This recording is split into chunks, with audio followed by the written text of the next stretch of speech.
আসসালামু আলাইকুম guys, welcome to my channel. আজকে আমি আঁকিতে যাইতেছি একটা টাইগারের পোর্ট্রেট, যেটা প্রায় 8 থেকে 9 মাস আগে 40% কমপ্লিট করে রাখছিলাম।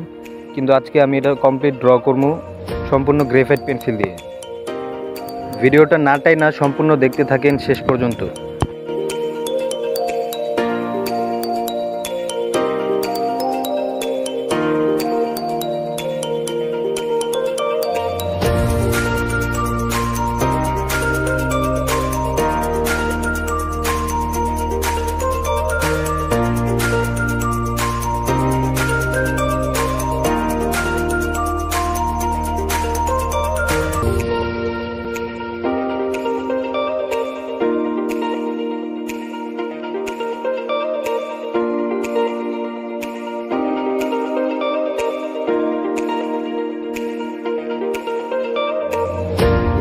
ভিডিওটা সম্পূর্ণ দেখার জন্য সবাইকে ধন্যবাদ।